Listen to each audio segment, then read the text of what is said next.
בכל ערב כשאני חוזר מהעבודה, אני מאופנת מאורותיה הצבעוניים של תל אביב הלילית.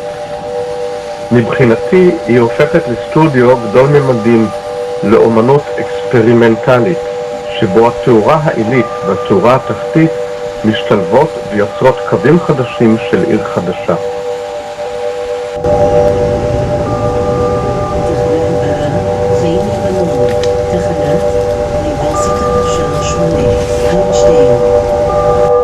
בתקופת החורף האספלט הרטוב הופך בעיניי לרסיסי מראה המשקפים את טיפות הגשם והעידים.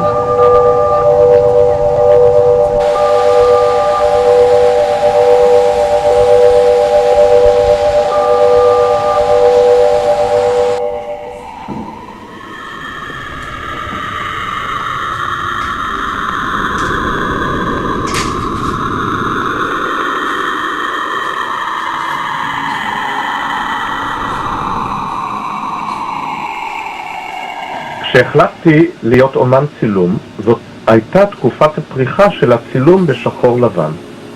אומן הצילום היה אחראי על כל התהליך, מהצילום ועד הפיתוח.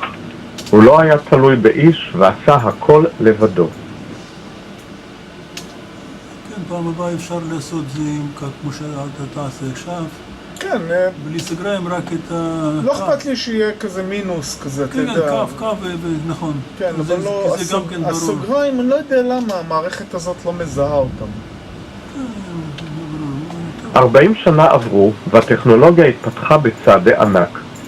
ממכשיר הגדלה וקערות עם חומרים כימיים עברנו לצילום דיגיטלי.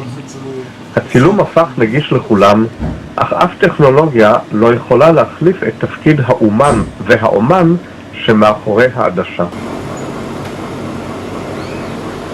אומנות הצילום העכשווית נשענת מצד אחד על אותם עקרונות של חיפוש אחר ניגודים בין אור וצל, אך מצד שני היא דורשת היכרות עם טכנולוגיות המשתנות ומתפתחות כל הזמן.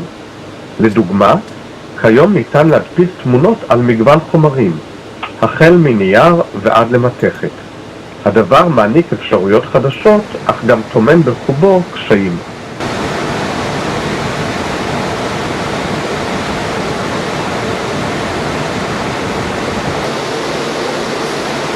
כשאני מתבונן בתמונה, חשוב לי לבחון האם הצלחתי לבטא את הדיאלוג ביני לבין האובייקט האומנותי שצילמתי. אני מרגיש שקל לי יותר לשקף את האור הפנימי של היצירות המודרניות, בין אם הן עשויות מזכוכית, טין, נייר, מתכת או חומר אחר. האתגר הוא גדול יותר כשאני מצלם אובייקטים בני כמה אלפי שנים. אני זקוק לזמן רב יותר כדי למצוא את התאורה והקומפוזיציה הנכונות, כדי לשקף בתמונה את מה שלדעתי היוצר רצה להביע בעבודתו.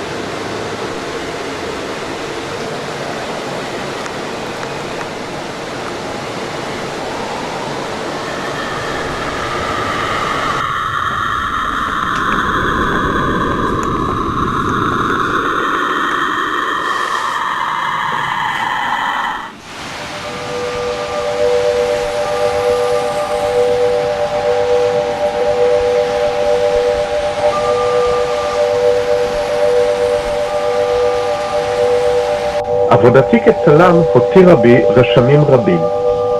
כשעליתי לפסגות טיאן שאן, צילמתי נופים מוארים באור כסוף, שכמותו לא ראיתי במקומות אחרים. כשירדתי למקום הנמוך ביותר בעולם, ים המלח, ראיתי זריחה אדומה בגוונים נדירים. הייתי צלם בתעשיית ספנות וצלם פרסום באוקראינה.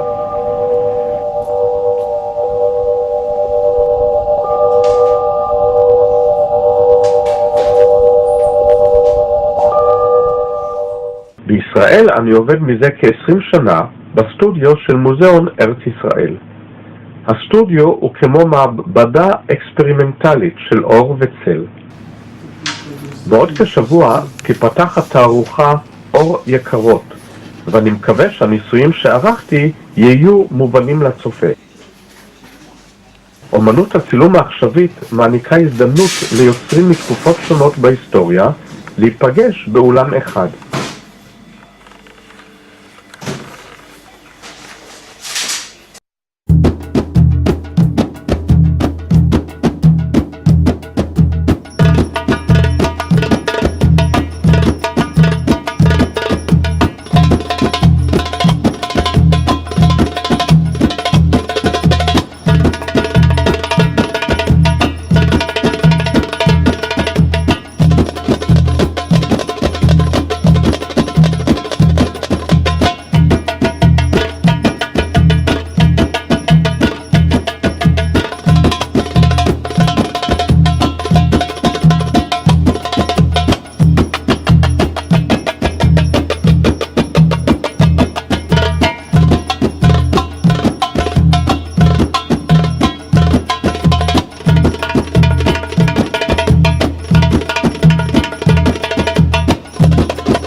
ליאוניד פדרול הוא בעצם צלם ראשי של המוזיאון, אבל עיקר עבודתו נעשית כל הזמן בעיקר בתוך מעבדה סגורה, והביטוי של העבודה זה בעיקר צילומים לקטלוגים, שלא תמיד רוב הציבור יכול לראות אותם. הקטלוגים מלווים את התערוכות המקצועיות של המוזיאון.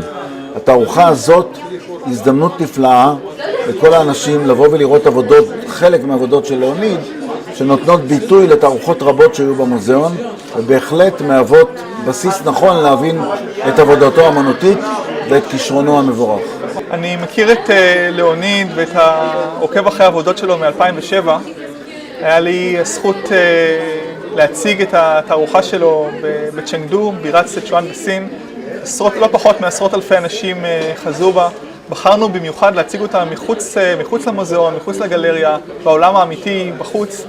והיא סייעה לנו, למדינת ישראל, למשרד החוץ, להציג את ישראל בצורה המרהיבה ביותר. כשאני מתבונן בתערוכה של ליאוניד כאן, אני מבין למה התכוון הצלם הידוע אנסל אדמס, שאמר, You don't take a photo, you make it. זה מדהים איך ליאוניד מצליח להחיות פריטים ארכיאולוגיים ומוצרי אומנות, להפוך אותם ליותר יפים ממה שהם במציאות ולגרום להם ממש לקפוץ אליך החוצה מהתמונה.